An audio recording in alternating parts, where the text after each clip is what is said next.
si ces premières mi-temps sont comme ça, c'est aussi parce que les compos ne sont pas bonnes et que les compos sont parfois incompréhensibles pour les joueurs eux-mêmes et que Comboiré, contrairement à l'an dernier où il avait le mojo, où tout allait bien, a un peu perdu le fil.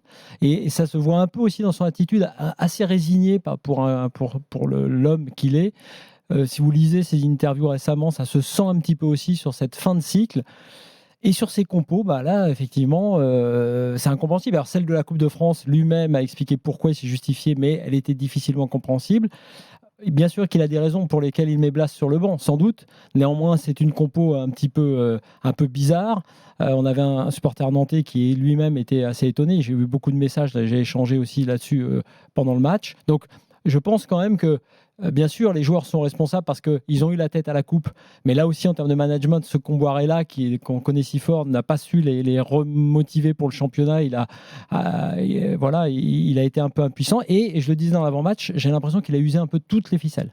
Peut-être que le drame des Nantais, Flo, c'est d'avoir obtenu cette qualification à l'arraché en Europa League et ce fameux match contre la Juve qui les a un peu sortis de l'objectif championnat pendant quelques semaines. S'ils avaient été sortis, ce qui aurait plutôt été logique d'ailleurs après le premier tour d'Europa League, peut-être que leur saison aurait été différente. Avec des peut-être, on met. Oui, et la finale de la Coupe, ouais, j'étais assez étonné de voir à quel point, alors que le club était menacé, il y avait une sorte d'acceptation tacite de tout le monde en se disant jusqu'à la finale, vous comprenez que c'est compliqué, après on verra.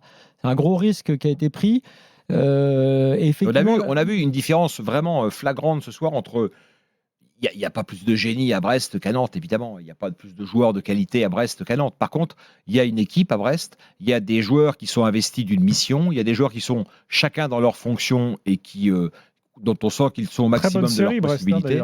Très bonne série, oui. Et travail, j'espère qu'on aura l'occasion d'y revenir dans l'after un de ces soirs, mais travail remarquable d'Éric Roy. Faut quand même, c'est assez inattendu d'ailleurs. Faut quand même dire que sa nomination avait surpris et deux provoqué beaucoup de scepticisme chez les suiveurs du foot. Comment ça, vous êtes dans la difficulté, vous allez chercher un coach qui n'a pas coaché depuis 10 ans, etc. 12 ans. Moi, pour avoir partagé avec lui des matchs d'Europa League pour une défaite sur les 7 derniers matchs pour Brest et c'était contre le PSG. Ouais. Bon, tu me diras, le PSG en ce moment, ça va peut-être plus dire grand-chose. Oui, puis déjà, quand il est arrivé, les 5 premiers matchs avaient été plutôt bien. Donc, le bilan, je n'ai pas malheureusement le nombre de points avec et sans Roy, mais c'est quand même un redressement très notable et on sent que son équipe est claire dans ce qu'elle doit faire et ce qu'elle peut et ce qu'elle doit faire. Pardon. Il y a un truc assez marquant quand tu regardes les résultats, alors depuis qu'Éric Roy est là d'ailleurs, mais plus globalement, ils ont en gros perdu contre des gros.